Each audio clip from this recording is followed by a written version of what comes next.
we ready? Okay. All righty. I think we are ready to proceed, guys. We should start with a prayer, and then we have a special guest here today to share about a very special. Okay, very quiet. You guys did a really good job. I know we had a little delay. Why don't we pray, and then we'll get started. Dear Father, thank you for opportunity to gather this morning as we are celebrating Native American month this in November. Guide us now. Thank you that Mrs. Mohan is willing to share today, and we love you so much, Lord. Amen. Did you want this? Okay. Yeah.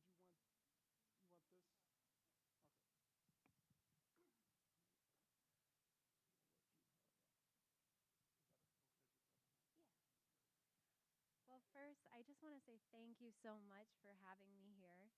I'm very excited to be talking with you guys, very thankful. So, looking at me, you would never be able to tell, I know, but I am. I truly am Native American. I just tended to get all the Scandinavian and Eastern European genes from my mom's side and got none of my dad's genes, appearance-wise. So, that's that part. But I am from the Eastern, if you can go back one, I'm from the Eastern Shawnee tribe. So originally we were just called the Shawnee tribe. And we were basically all over the East Coast and even traveled down into Florida. So our tribe moved around a lot. And it's because we had a very big reputation as being warriors and also hunters and traders. So we really networked pretty much with most of the tribes anywhere between New York to Florida, but our main homeland, our ancestral homeland, is called the Ohio River Valley. So that's a big chunk of West Virginia. Have any of you guys gone camping in West Virginia? Anyone? Emma, I think your parents have taken you camping in West Virginia. I've heard stories. But big parts of West Virginia, Kentucky. Anyone been to Kentucky? Yes, horse country, Kentucky. And then also parts of Virginia, and then even sometimes over here, there's been little disbursements of Shawnee people in Maryland as well, which I've learned recently. But this is our tribe symbol, and it's just kind of about our story.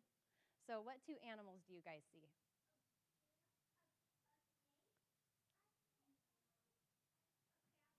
A panther. Not a snake, a swan. Very good. So it's a swan and a panther. Are those two animals similar, or are they very opposite? They're super opposite, and there's a good reason. From the color to the type of animal that they are. The reason why is because our theme for our tribe is resiliency through adversity, and those are two really big words. But we've undergone a lot of changes. We've had to adapt to a lot of good things, a lot of bad things. So the panther is a symbol of courage and strength, and the swan is a symbol of grace. So being gracious in good times, being gracious in bad times. And we've had to do both in order to keep our culture intact. And then the four feathers that you see at the bottom, no, that's not a dream catcher. The four feathers actually represents what's happened to our tribe. So like I told you before, the Shawnee were just a big nomadic group of people. But once colonization happened, the tribe had different ideas kind of how they wanted to handle it. So they were actually dispersed into four different groups. So I'm part of the Eastern Shawnee tribe, which got moved to Oklahoma. There's two other bands, the Absentee tribe, the Northern Shawnee, and then also the fourth feather symbolizes the ones that tried to stay.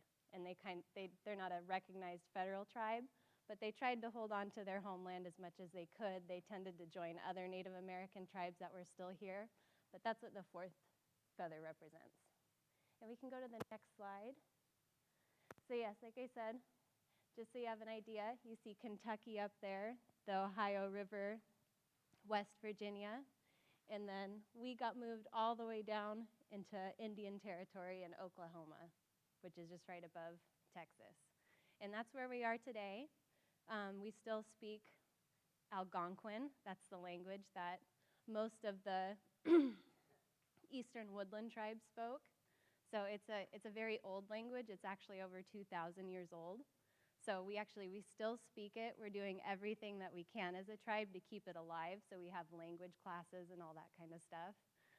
I have to admit, I don't know how to say very much, but if you guys want to know one word, hello is hatito. Can you say hatito? Hatito. All right, now you know a new word. All right, and the next one.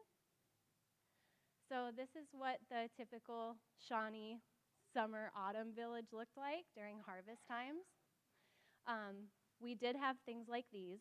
This is lovely, whoever brought this in, thank you.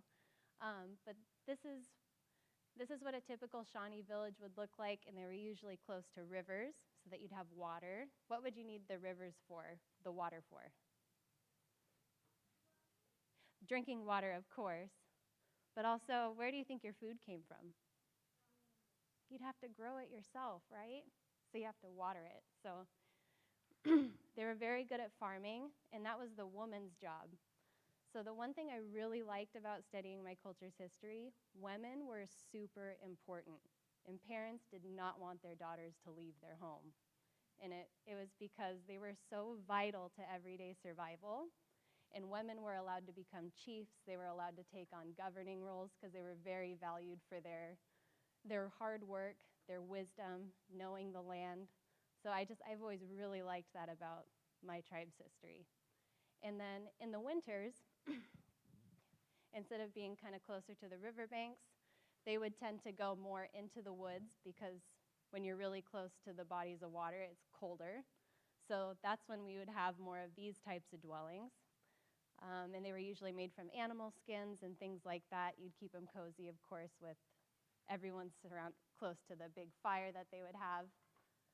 But that's what a typical village looked like. You can see they did like animal skins. I haven't gone to a lot of powwows, but one quick thing, also going back to the women part. Most of the time in powwows, they do like a beauty pageant, but it's not like ours. So it is nothing like Miss America. So to be like Miss Native American, you have to actually like skin a deer. You have to use other parts of the deer like the hooves, the antlers, make things out of it. And so whoever does the best job tanning the deer, using the other parts of the deer, cooking the food, that's who ends up winning. So very different, but it's really cool to watch. I enjoyed it. And we can go to the next one. So this is a Shawnee warrior. As you can see, very heavily decorated. So they were very proud of their warrior culture. So lots of jewelry, piercings. They really like the Maryland colors, yellow, red, black, that we have on our flag. So that's typically what they adorn themselves with. And you can see lots of little beadwork. And that is tedious to do. I have seen videos where they recreate some of the old warrior attire, which they wear at powwows. It takes a very long time to make and all by hand. I'm very privileged. A lot of my aunts and uncles are still able to do that. The ones that don't have really bad arthritis in their hands by now anyway. And you can go to the next picture. So this is kind of the typical attire for the males, especially in the summertime. In the wintertime, they're a little bit more covered because it's very cold. But you can see everything is handmade, from the moccasins, the beadwork, everything. You can go to the next one. And I'm really proud of that picture. I got it off the Facebook page for my tribe. We're on Facebook, but we still recreate a lot of the old attire, and a lot of it is in museums, even in the Washington, D.C. one. But this is traditionally what women would wear. And everything's very decorated. A lot of pride goes into it, a lot of hard work and dedication. And then, as you can see, lots of Maryland colors again, the red, white, yellow. You can go to the next one. And I'm so sorry this one's blurry. I also got this off our Facebook page. But this is the modern day powwow that we have every year. It's usually in September, like around harvest time. But the Eastern Shawnee and then the other Shawnee tribes all gather, and sometimes it's in different places, Missouri or Oklahoma. but this is where we do a lot of the ceremonial dancing that you see. I guess what you're familiar with from TV or other things. But we celebrate the powwow very much the same way we always have. And you can go to the next one. Everything is handmade again. So everything from the dress hats all the way down. They work on it all year round for this, and they do contests with it and things like that. It's truly amazing. And next picture. And even the youngest celebrate it, so they have different dancing competitions and contests that they do. So from the littlest to the oldest, there's activities for everyone in these. And I am absolutely determined in my lifetime to take my girls to my actual tribe's one. I've been to ones in Montana and Washington State, but not in Oklahoma, unfortunately. And is there one more slide? That's the last one. Okay. So that's a little bit about my tribe, and I guess I just wanted to see if you guys had any questions I might be able to answer. Back there?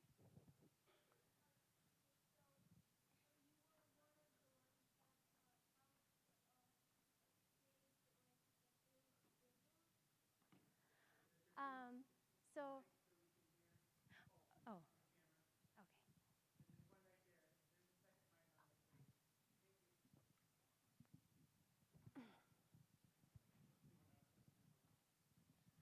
So, were you one of the ones that made Thanksgiving? So no, I was not, but I love that question. And I actually wanted to bring up a point to you guys about Thanksgiving. I was hoping I would get that question. So while my tribe wasn't the ones who are part of the Thanksgiving story, that tribe is also an Algonquin speaking tribe. So we had connections to them, but no, I can't claim that's my heritage. But the one thing I want to say about that, your guys' theme this year is love one another, correct? So the golden rule in Native American society has always been care for your neighbor. If you don't care for your neighbor, you hurt yourself. Because while they didn't call God God the way we did, he was called the Creator. And we believed that he was always watching and how well you took care of your neighbor and the people around you. Even if they were strangers from a foreign land, God was watching. So the main reason that the Thanksgiving story is possible is because of the love one another principle that we have, that Jesus handed to us. And then somehow, remarkably, even without missionaries, God's light was shining on the Native American cultures who were here, and remarkably, the same mandate. So I've always loved that. Okay. Alana. Just a second. Hold on, wait for Mr. B. How do you travel to different lands? So we did not travel to different lands, but what I have found is that they're constantly seeing more and more evidence and research that all the way up from the indigenous people in Canada, all the way through the United States, down into South American cultures, we're finding artifacts from Canada, all the way down in South America, things from Central America, all the way up in Canada. So there were vast, vast trading networks that haven't been fully given credit yet, but we're finding more and more stuff about that every day. I haven't taken a question from over here yet.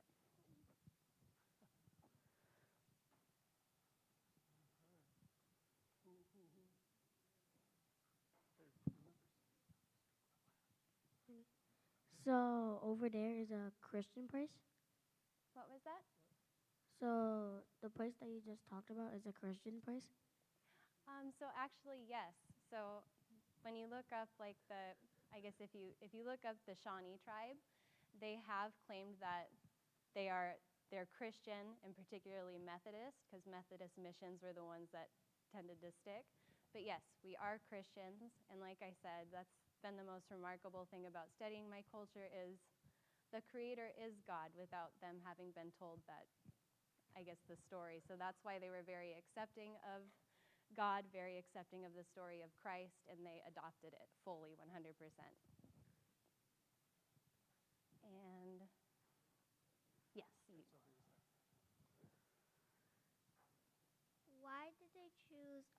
the swan and the panther for that symbol? So, what it symbolizes is that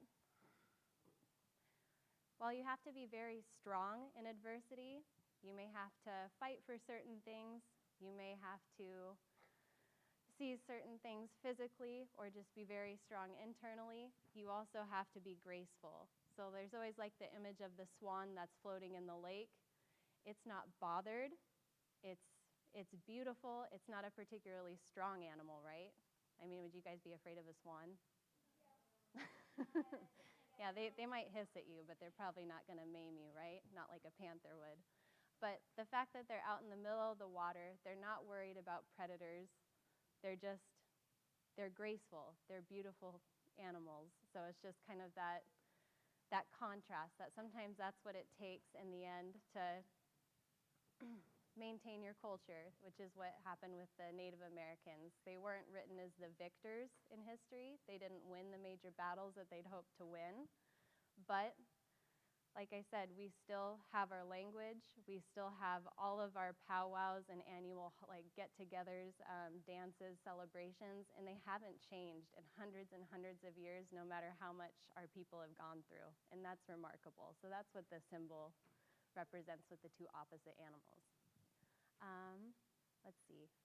Right by you, Mr. B. I'll make it convenient. So the thing, the snake, the blue, I don't know what the swan. It is actually a animal that is like trying to protect themselves, or they're just like calm. To be calm, to be trusting. And that's also part of their relationship with God, is that they had to trust that God was going to see them through even when their own strength failed them, right? And that's something we have to do all the time as well. I'll just make it easy for you, Mr. B. What really does the feathers like mean? So the four feathers, there's 3 different Shawnee tribes, like I said earlier. And then the fourth feather, that one represents the ones that have basically been lost, that they tried to stay and keep their homelands, and then they ended up not being part of one of the other 3 tribes because they got displaced, is what it's called. Oda?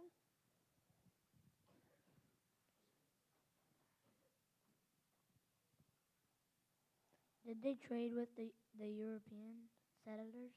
Did they train with them? Trade. Trade, yes. So Native What did they Americans were extremely vital to the Europeans' ability to survive, and that's part of the Thanksgiving story that I'm sure some of you guys have heard about at least. But unfortunately, when the settlers came over, it was very cold that time of year.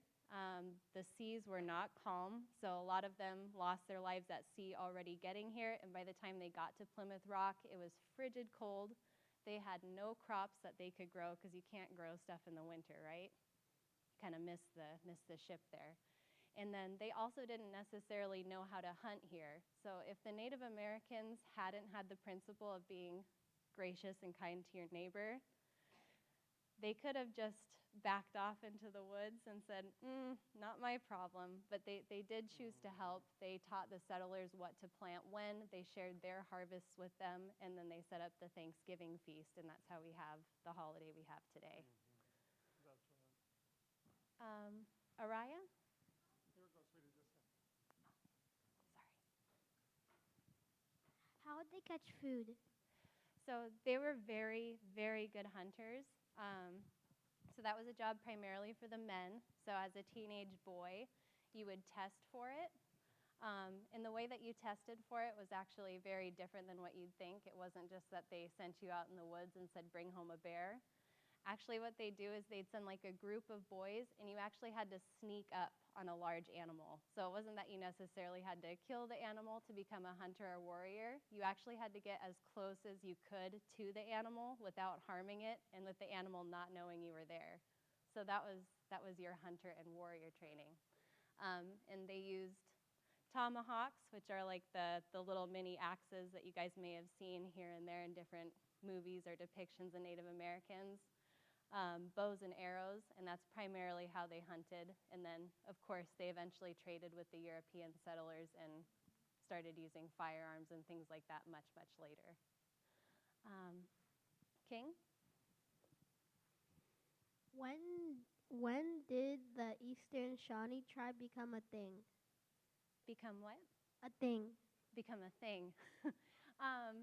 So they became a thing right around the 1830s when they were moved to Oklahoma, and that's when they became the Eastern Shawnee tribe. I'll let Mr. B pick. Okay, here we go. What did they eat in the winter? So in the winter, they had harvested in the spring, the summer, and the fall as much as they could, and they would store their food. So they would have things like corn, they would have wheat, they would have flour that they made from those things. Have any of you guys ever ate cornbread before? You like cornbread? So actually, cornbread, it was invented by Native Americans. That is like one of the staple breads that we have always made. And it used to be called Johnny bread. And the reason why is because it was actually originally called Shawnee bread. And then the name got mixed throughout historical documents, and it ended up Johnny bread and then cornbread. So that, and then also hunting. They were always having hunting parties. And like I said, they would go very far and wide. So all the way from like mid-top of Florida, all the way up to West Virginia, Pennsylvania, New York. So they were constantly moving, constantly hunting, gathering, things like that. Okay, Roger, Sander. Could you go for that guy that has the armor on?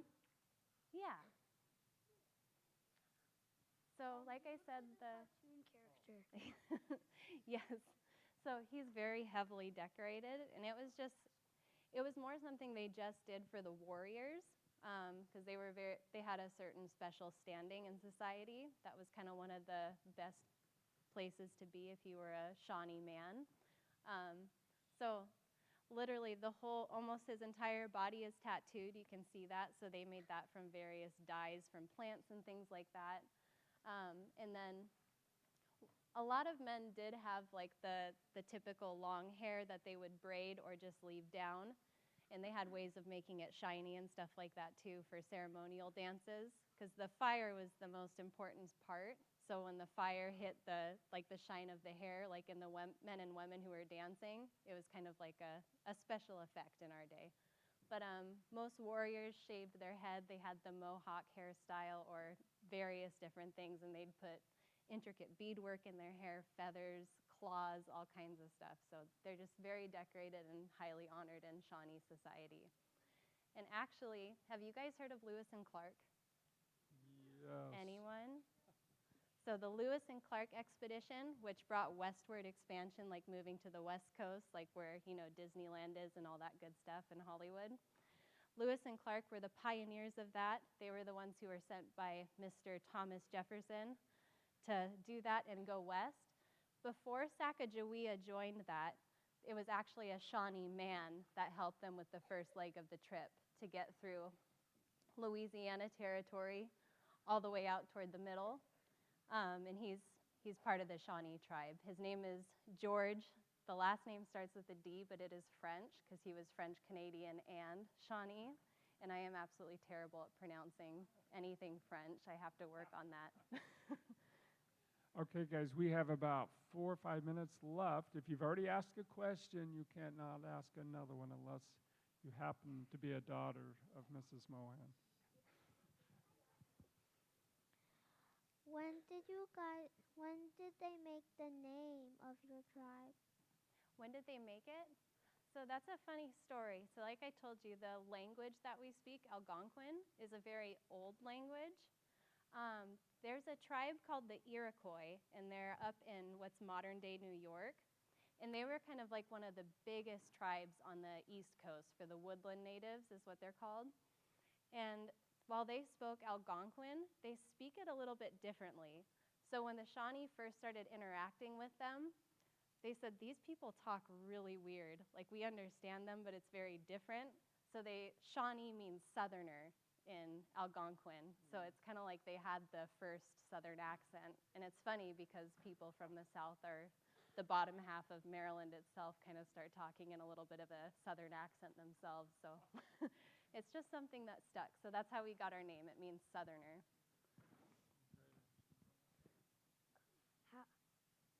How did they carve pumpkins? How did they carve pumpkins? So it was one of our staple crops. I don't know if they ever carved them the way that we do, but it was a staple crop, along with peas. Those were very important. So they'd tend to plant like a corn stalk, and then they'd put squash, pumpkin, and peas right at the end of it, because when pumpkins and peas, they put nitrates in the ground naturally, and also when they break down, they put in vital nutrients in the ground, and that helps the corn grow stronger through bad weather or whatever difficulty, I guess, with harvesting, even in winter. Were they one? Were they one of them that fighted? Yes. So my undergraduate degree, the first 4 years of college, that's primarily what I studied with my tribe, because I was very fortunate. While I had to rely on student loans, the Shawnee tribe actually paid big portions of my school bill for me, thankfully. So I wanted to thank them for that by doing my undergraduate history research project on my tribe. But the Shawnee tribe in particular, they were very active in all the wars. So if you guys learned about the War of 1812, the American Revolutionary War, French and Indian War, they did fight alongside the Europeans in all of those.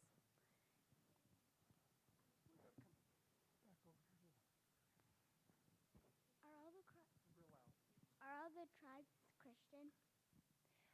All of the Shawnee tribes are, yes. And they've all had different experiences with missionaries and things like that. But ours, yes. Do you know the exact date for Thanksgiving when it was made? I don't know the exact date for Thanksgiving, no. Okay, fine. How did they make cornbread? How do they make cornbread? So it's a process of growing the corn and then milling it down into corn flour, and then they bake it. Probably wasn't as light and fluffy as modern day cornbread because we didn't have the same cooking tools, so it's probably a lot more dense, and that actually probably helped it stay better longer, I imagine, but that's how they made it. Okay, Benaiah gets the last question. Sorry. So who would have to be the ones making the houses, and who are you guys going to be making houses with wood or no?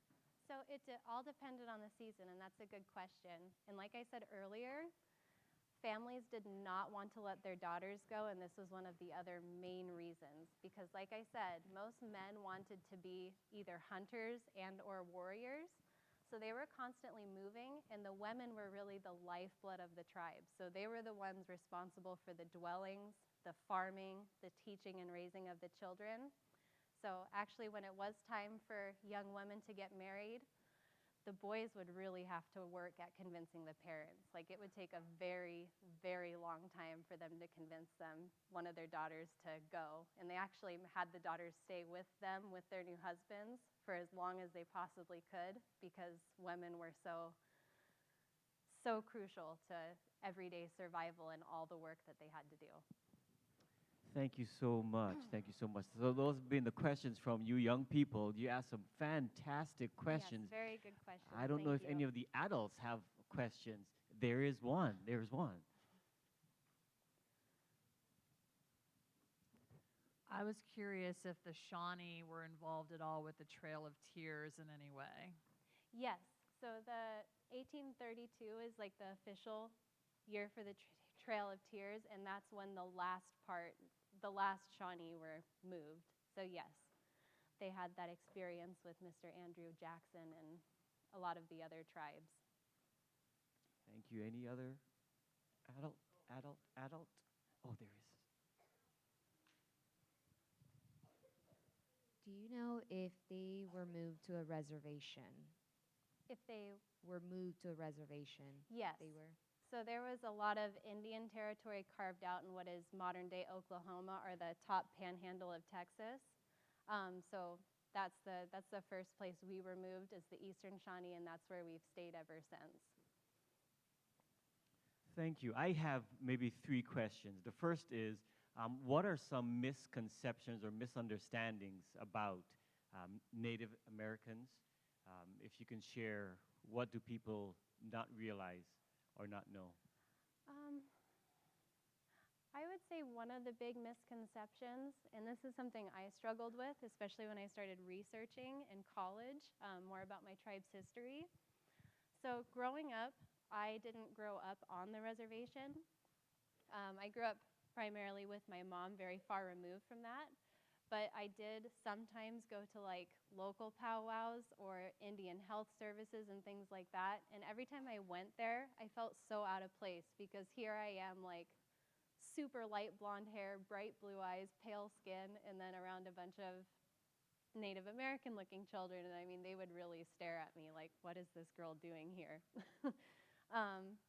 But the more that I actually talked to my chief throughout the years, her name is Chief Glenna Wallace, asking for different materials or different resources I could use for research. She really stressed the importance that even though you feel very like out of place and very outside of your Native American heritage and culture sometimes, it's so important to research it and revitalize it and just keep the memories and our stories alive, even if you don't feel like you're necessarily as a part of it as you should be. And so there's that kind of misconception that while a lot of us are like slivers, Native American are just little parts. I would just really encourage you to reach out, network, talk to people that you know you're somewhat affiliated with the tribe, because there's no shame in that from either side. They appreciate it, actually. All right, thank you. Yeah. The second question is, I see the word tribe here, but in other places I've heard of the word nation. Is there a distinction between the word tribe and nation, or are they one and the same? So usually, like, I would say more of the larger tribes, like the Cherokee Nation, the Iroquois Nation, they tend to use those terms. And those are, I've just typically found the ones that use nation just have a lot more members. But not really too much of a difference. Like, our tribe is very small. There's only about 1,800 of us left. Wow. There's a lot more Cherokees, a lot more Iroquois, Blackfoot, different tribes like that. Thank you. And then finally, what pressures are tribes or nations under today that's causing them to think whether or not they can survive or endure? So it's been a very long-standing adversity. So as you guys will study American history throughout your years, you will see that a lot of Native Americans were very conflicted during those wars at the beginning, who to help, whether they should stay out of them, if they should help the American settlers, if they should help the British or the French to kind of at least try to hang on to their homelands. But what happened was, in that process, they made a lot of compromises. So they would help certain people to hopefully stay where they were, but then the way that they wanted to help them was even more deeply conflicted, because you had a lot of younger men who felt like they needed to call on more on their warrior side and fight, and literally die to try to hold on to their homelands. And then you'd have a lot of other elders who would say, I don't think we can win this battle. We've seen these people now for a couple hundreds of years and have seen what devastation they can bring. It's probably not a battle we're going to win. So we have to decide whether to become like them or whether to stay separate from them. And that's kind of that pull and tug still exists today in Native American culture, because even my grandparents and great-grandparents kind of suffered that. Funny story, my grandpa, he looks very Native American, like there's no hiding it, but he actually did not tell his wife that he was Native American. He did not want to tell her because he was ashamed of it, because his father had left the reservation to go on a farming program. So the government gave him land and assistance to start a farm and a new life, to assimilate is what they call it.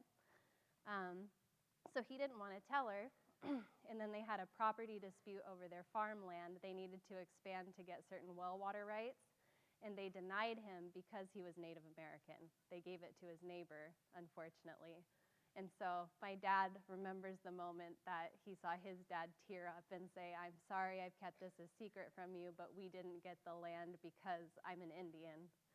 And she was like, "Are you crazy? Have you looked at yourself in the mirror?" She's like, "I knew you were Indian."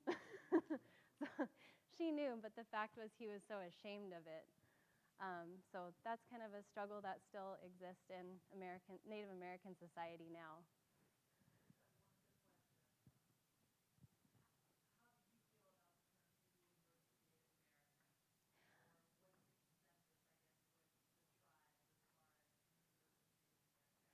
Yeah, sorry, I used the term there because that's just literally what she said at the time. But no, we don't really like to be addressed as Indian because, like I said, it's a misconception. Christopher Columbus thought that he landed in India and so just called everybody Indians, and he was very wrong about that. So no, they usually prefer to be called like First Peoples, Native Americans, First Nation. Those are the words that I've heard they use to describe themselves more often. Wonderful, wonderful. Hey, I've had a wonderful time. Have you had a wonderful time? They want to thank you. Thank her so very much for coming. Before we pray, there are two things. Number one, she brought a book. I'm not sure if you wanted to talk about that book that you brought. Yes, I wasn't sure if the PowerPoint was going to show up. So this is, yeah, I wasn't sure originally that the PowerPoint was going to come through. So this is a collection of oral histories that have been passed down. Our tribe is trying to desperately remember everybody, their story, how they've either left the reservation or whether they stayed, and kind of the different stories that they've faced. So we've been putting this together, but this has our tribe's old symbol on it, where you have like the spear, the panther, the swan. That one's a little bit more updated. We just updated it within the last year. But I brought this just as a visual, but this is a project that we're working on, and it was edited by Stephen Warren. He's a Native American historian, and he's actually the person, before any of this happened, that I used his resources primarily in my resource project. So when I got this mailed to me and I saw his name, I was like, oh, that's good. Oh, wonderful. I had a good source. And then the second thing before we pray and take our picture is she loves horses. You like horses too? Who likes horses? And she works a lot with. Do you think that there's any connection between you working with horses and the animals and your Native American background? I do, and I've noticed this from reading about my family's history in this book. Some of their stories are accounted for. But yes, I've always felt a very deep connection to animals. Like, it's always came very naturally to me. And even it's intimidating handling horses, because literally, like, when they start playing around, it gets kind of scary because they're so big and strong. But it was just something I naturally wasn't afraid of. I just wanted to understand them and handle them. But it's ran through my family for generations. So even the grandfather I told you about that went into farming, he partly made his living as a bounty hunter. So like bears, wolves, dangerous animals that were either encroaching on human territory or settlements, he would help catch them and release them somewhere else. That was one of his jobs. And then I also had an uncle who tamed wolves for movies. So it's just run through the bloodline.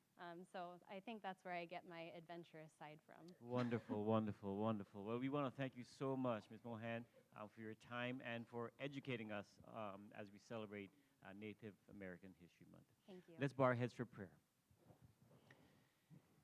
Creator, Father, you truly are God, and you've seen through the ages so many people, tongues, nations, tribes, and you've loved them all.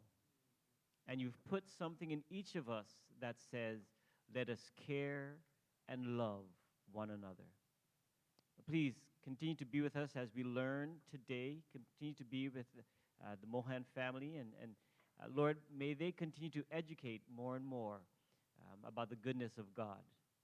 We ask in a special way that as we celebrate this Thanksgiving, we understand why and what we are thankful for.